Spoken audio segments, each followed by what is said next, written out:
আসসালামু আলাইকুম ওয়া রাহমাতুল্লাহি ওয়া বারাকাতুহু। প্রিয় বন্ধুরা, আশা করছি আমরা সবাই ভালো আছি। আল্লাহ সুবহানাহু ওয়া তাআলা আমাদের সবাইকে ভালো রাখুন। ফজরের পর এই কুয়াশার মধ্যে সবাইকে জানাচ্ছি আন্তরিক শুভেচ্ছা ও মোবারকবাদ। আল্লাহ সুবহানাহু ওয়া তাআলা আমাদেরকে সবচেয়ে বড় নিয়ামত দিয়েছেন দিন শরীয়ত।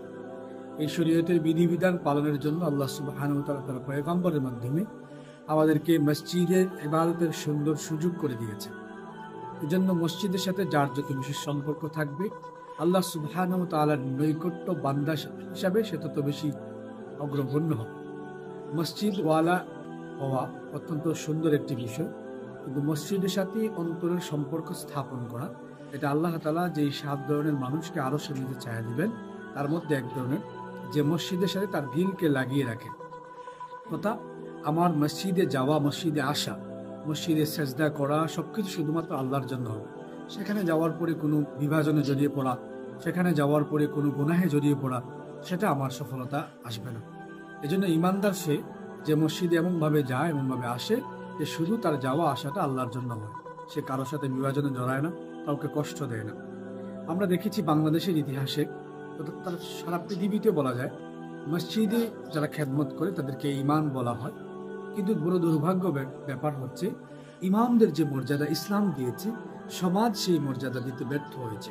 সেখানে আমাদের ইমামদের কিছু ব্যর্থতা অবশ্যই আছে, কিন্তু বাস্তবতা হচ্ছে সেই মসজিদের যারা দায়িত্বশীল থাকবে, মসজিদের যারা মুসল্লি থাকবে, তাদের উচিত যেই ইমাম যেই ধরনের হোক না কেন, যদি তার মধ্যে ইমামতের যোগ্যতা থাকে, শরীয়তের আলোকে তার কেরাত শুদ্ধ থাকে, তার বয়ান শুদ্ধ থাকে, তার মাসআলা মাসাইল জানা থাকে, ইমামতের যে শরীয়তের মানদণ্ডের যোগ্যতা বলা হয়েছে, ব্যক্তি এবং সমাজের মানদণ্ড নয়, বরং শরীয়তের মেজাজে সে যোগ্য থাকতে হবে। যদি তার মধ্যে এই যোগ্যতা থাকে, সকল মুসল্লিদের উচিত সেই ইমামকে ঐক্যবদ্ধভাবে সহযোগিতা করা। কারণ একটা মসজিদ যখন পরিবর্তন হবে, তখন সমাজের মধ্যে পরিবর্তনের প্রভাব পড়বে। আর মসজিদ যখন অসুন্দর হয়ে যাবে, ইমাম যখন এলোমেলো হয়ে যাবে, তখন এই সমাজের মধ্যে পরিবেশ অসুন্দরের প্রভাব পড়বে। এই জন্য রাসূলুল্লাহ সাল্লাল্লাহু আলাইহি সাল্লামের জামানায় আমরা দেখি একটা মসজিদে জিরার হয়েছিল। পরবর্তীতে এই মসজিদটা ভেঙে ফেলা হয়েছিল মুনাফিকদের কারণে। আল্লাহ তাআলা আয়াত পর্যন্ত নাযিল করেছিলেন। এই জন্য মসজিদ সমাজের আধিপত্য এবং মানুষের আধিপত্য তা বিস্তার না হয়, বরং আল্লাহ এবং তার রাসূলের পরিপূর্ণ আধিপত্যের বাস্তব নমুনা হবে মসজিদ। আমরা ইসলামের ইতিহাসের দিকে তাকালে দেখব যে মসজিদ থেকে জিহাদের ঘোষণা হতো, মসজিদে বিয়ে শাদী হতো, মসজিদের মধ্যে ইসলামী শরীয়তের পুরা মেজাজ বাস্তবতা এবং পরিলক্ষিত হতো। কিন্তু আজকের মসজিদগুলো আর ইসলামের পরিপূর্ণ ইতিহাসের মসজিদগুলো পুরাই ভিন্ন। এজন্য ইসলাম পরিপূর্ণ সমাজ ব্যবস্থায় নিয়ে আসতে হলে মসজিদগুলো আগে ইসলাম পরিপূর্ণতায় নিয়ে আসতে হবে।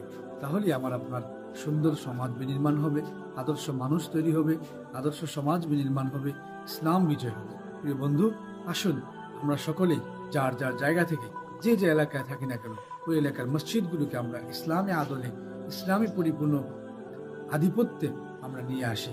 আমরা নিজের চেষ্টা, নিজের নফসানিয়তকে পিছনে রেখে আমরা দ্বীনকে প্রাধান্য দিই। যদি আমরা দল মতকে পিছনে রেখে দ্বীনকে প্রাধান্য দিতে পারি, অবশ্যই আমরা এক কালেমা, এক রাসূলের কোরআনের মানুষ।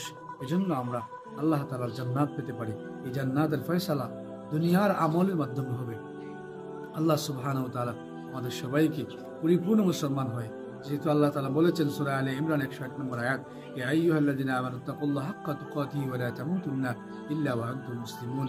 এই পরিপূর্ণ মুসলমান যদি না হয়, আমরা কবরে যেতে না পারি, তাহলে আমাদের আখিরাত ধ্বংস হয়ে যাবে। আর দুনিয়া যার সুন্দর হবে, আখিরাত তার সুন্দর হবে।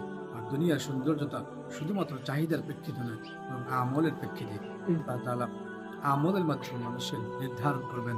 আল্লাহ সুবহানাহু ওয়া তাআলা আমাদের সবাইকে মসজিদওয়ালা জিন্দেগি দান করুন, মসজিদের সাথে সম্পর্ক রেখে কবরে যাওয়ার তৌফিক দান করুন।